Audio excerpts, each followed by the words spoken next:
Days Gone on Steam Deck, so this game is verified and is one of those games that I love revisiting from the PS4 era. It looks pretty good, doesn't have upscaling options, the compatibility is verified as I said, so everything should work right out of the box. Yeah, I'm right into the game in the graphics menu to show you which settings I recommend. First of all, let's start with the 40 to 45 FPS configuration, 800p. By the way, this is Unreal Engine 4. I disabled HDR because I'm not pointing the camera at the screen at the moment. When it comes to graphics, there is a good amount of options, but let's talk about render scale. Render scale, 80% resolution basically, 100% is native, 80% is 20% less, obviously. No chromatic aberration or motion blur, this is my opinion of course. You also have an FOV slider, but I'll keep it as default at 70. Lighting quality on high, geometry on medium, foliage draw distance on low, shadows on medium, clouds and fog on low, texture filtering on high, textures themselves on medium, and that's basically it. So a couple things to mention. I like to do a balance of quality and performance. That's what I usually aim for. And well, when it comes to shadows, they're on medium because on low, if you look into the distance as an example, there's less shadows showing up. That's basically what I'm trying to say. Lighting quality also includes ambient occlusion. So for example, if you look at the foliage under the character, there's less things with ambient occlusion. On high, we get quite a bit more coverage. It looks significantly better, in my opinion, at least looking at them side by side. It also casts more shadows on the zombies when they're in big numbers.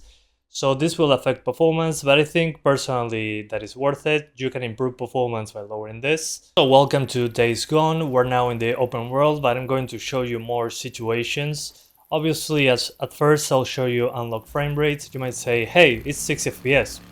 What else do you need? Well, it's not technically 60s across the board, unfortunately. When there is stuff happening, it's going to start dropping frames.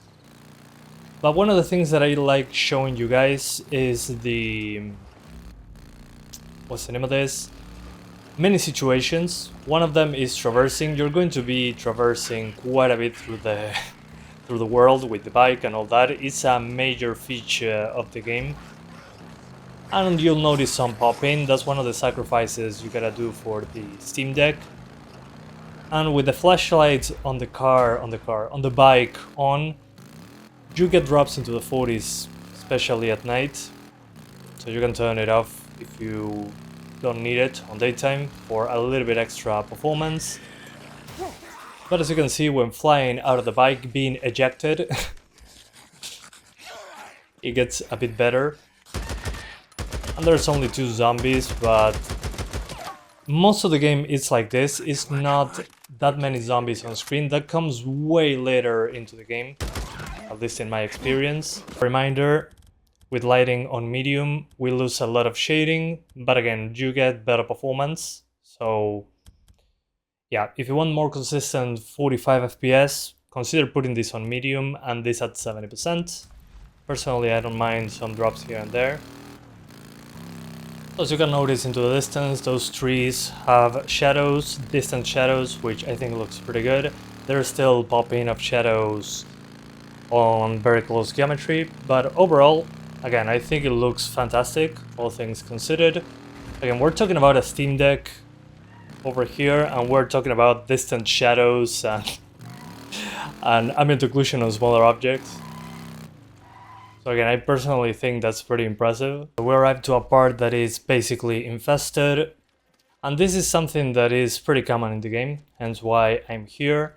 You gotta burn some nests, and to do that you need Molotov cocktails or fuel or whatever you need to burn them. And there will be a lot of zombies coming out of them.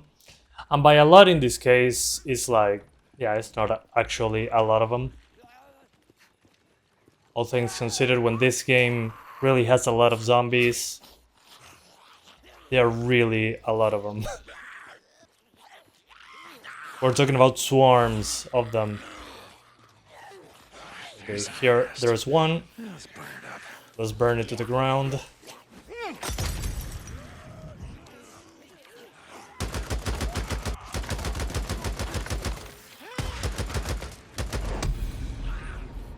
Oh well, that fire happens. Ooh, there's somebody here. Oops. I forgot this could happen.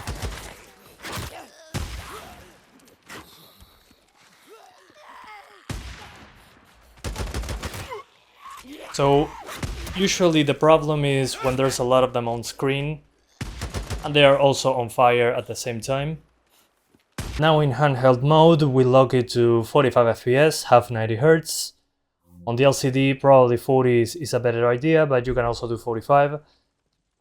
Here with the faster memory though, on the OLED, in this case it does make a difference. We can get that extra stability. Okay, here we burn another nest.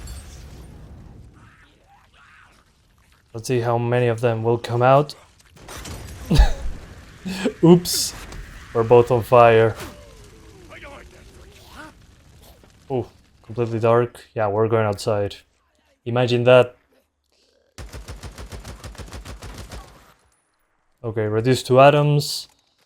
But visually, on the smaller screen with 80% resolution scale, I think it looks fantastic. I mean, if you look very closely, you're going to notice, but I'm always super impressed with the visuals in this game. It's a PS4 era game and looks better than many games today, and it's still Unreal Engine 4, so...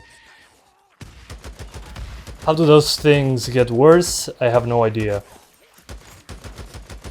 But hey, at least we have this one. Hopefully, now that Sony cancelled a lot of live service stuff, they can actually focus on single-player games. It's going to take a while though, I'm pretty sure. And I killed a human as well! To show you a lot of zombies on screen. Again, in the campaign, this comes way later in the game. But it's a pretty taxing scenario. At least in my opinion. Let's wait for them to come a little bit closer. And this is where I drop frames the most personally. In this moment with many enemies on screen. Which is funny because they advertise that quite a bit. I mean, I think that was the main advertisement for this game. And there's a lot more other things happening other than big numbers of zombies. Doesn't seem to be the main aim of the game, funnily enough.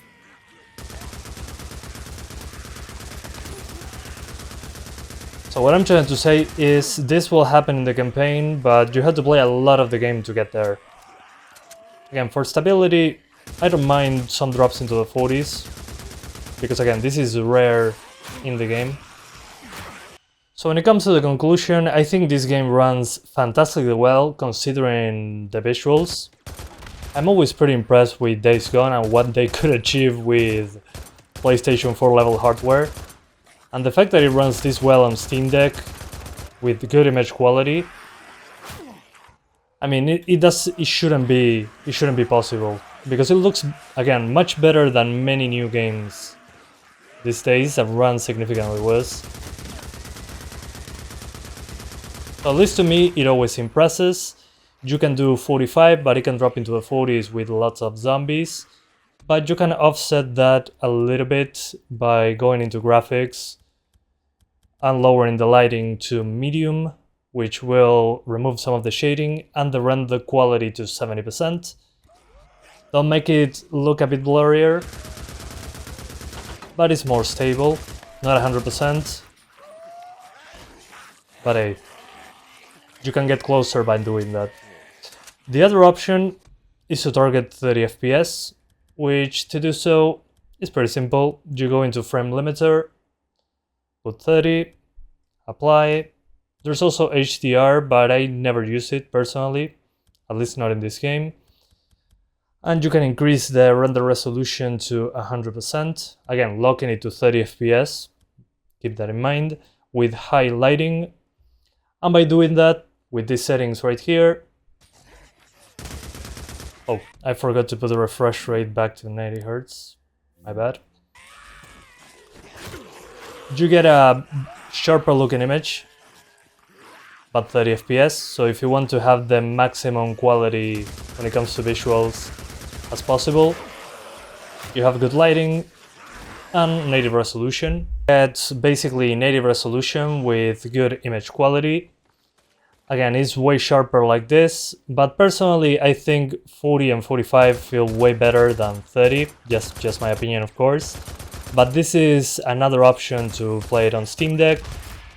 Way higher resolution, it's 20% more pixels, but it looks sharper to the eye, less softness to the image. On a smaller screen like this, I personally don't mind lowering the resolution scale, but I know that some people just want to play it with the highest resolution possible for their smaller device and don't mind about 30 FPS. Well, this is an option. Use the in-game FPS limiter for the best latency.